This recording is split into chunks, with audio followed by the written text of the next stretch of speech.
सर्वसामान्यांच्या हक्काचा आवाज जागर जनस्थान।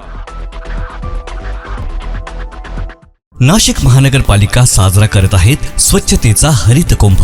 मित्रांनो, आज प्लास्टिकचा वापर हा आपल्या जीवनाचा अविभाज्य भाग झाला आहे, पण यामुळे पर्यावरणाला तर हानी होतेच, शिवाय आपल्या आरोग्यालाही याचा धोका होतो। प्राणी मात्रांचे, जलसाठ्यांचे, पर्यावरण व आरोग्याचे नुकसान होण्यापासून थांबवण्यासाठी प्लास्टिक पिशव्यांना नाही म्हणा, कापडी किंवा कागदी पिशव्यांचा वापर करा। आपल्या छोट्या बदलांमुळे मोठा फरक पडेल, शहरे स्वच्छ व सुंदर होतील। चला, प्लास्टिक मुक्त जीवनशैली स्वीकारूया आणि अस्वच्छतेवर मात करूया।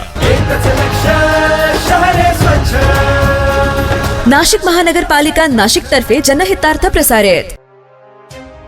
धुळे शहरातील पांझरा नदी किनारी असलेल्या अतिप्राचीन पंचमुखी हनुमान मंदिरात दरवर्षी हनुमान जयंती निमित्ताने विविध कार्यक्रमाचे आयोजन करण्यात येत असते। यावर्षी देखील 3 दिवस धार्मिक कार्यक्रमाचे आयोजन करण्यात आले। हनुमान जयंती निमित्ताने मंदिरातील गाभाऱ्यात सुमारे 20,000 चॉकलेट कॅडबरीने चॉकलेट वाटिका साकारण्यात आली आहे। यासह फळवाटिका आणि पुष्पवाटिका देखील या ठिकाणी तयार करण्यात येणार आहे। हनुमान जयंती निमित्ताने अखंड श्रीराम धून तसेच हनुमान धूनचे पठण या ठिकाणी सुरू आहे। 3 दिवस चालणारे या अतिप्राचीन पंचमुखी हनुमान मंदिरात धुळे शहरासह पंचक्रोशीतील भाविक मोठ्या संख्येने दर्शनासाठी येत असतात। नाव सांगा, नेमकं हनुमान जयंती निमित्ताने काय सजावट करण्यात आली? मेरा नाम शिव प्रसाद नारायण शर्मा है। ये पंचमुखी हनुमान जी का मंदिर है। नदी किनारे शिवाजी रोड पर बसा हुआ ये बड़ा मंदिर प्राचीन मंदिर है। लगभग 250 साल का इसका इतिहास है। ऐसे मंदिर में हनुमान जी का जन्मोत्सव हर साल बड़े जोश और उत्साह के साथ मनाया जाता है। अभी कल हमने अखंड रामधुन संपन्न करके आज अखंड रामायण का पाठ प्रारंभ हो रहा है, चल रहा है। और इस अखंड रामायण और अखंड रामधुन के निमित्त श्री पंचमुखी हनुमान जी की चॉकलेट की एक भव्य झांकी बनाई गई।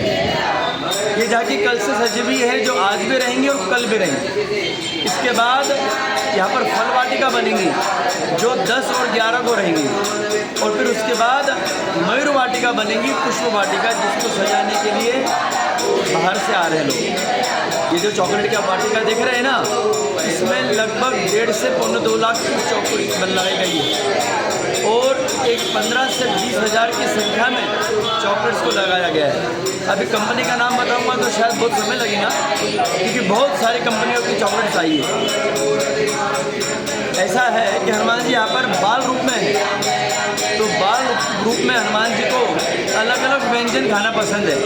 और ये बात हमको खुद जगतगुरु राम भद्राचार्य जी जो दुनिया में आए थे उन्होंने कही थी, तब से हमने भगवान को ये भोग लगाना चालू किया, और इतनी बड़ी झांकी बनी है पूछो मत। तो मैं धुलिया शहर के समस्त भाई भक्तों को आह्वान करता हूँ, निमंत्रण देता हूँ कि आप इस भव्य झांकी का दर्शन करने पधारें। आने वाले समय में फल वाटिका बनेगी 2 दिन में, और फिर मयूर वाटिका, पुष्प वाटिका बनेगी।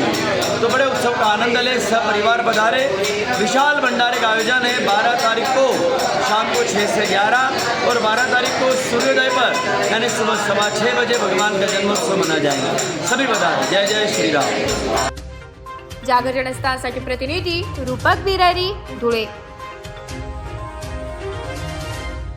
नाशिक महानगरपालिकेच्या सार्वजनिक आरोग्य विभागाच्या वतीने जाहीर आवाहन। गुइलेन बॅरे सिंड्रोम अर्थात GBS ला घाबरू नका, पण दक्षता घ्या। पाणी उकळून प्या, स्वच्छ आणि ताजे अन्न सेवन करा। शिजलेले व न शिजलेले अन्न एकत्रित ठेवू नका। लक्षात ठेवा, अचानक पायात किंवा हातात कमजोरी किंवा लकवा, चालताना त्रास किंवा अशक्तपणा, बऱ्याच दिवसांपासून डायरिया अशी लक्षणे आढळल्यास त्वरित डॉक्टरांचा सल्ला घ्यावा व तात्काळ उपचार सुरू करावा। सार्वजनिक आरोग्य विभाग, मनपा नाशिक द्वारे जनहितार्थ प्रसारित।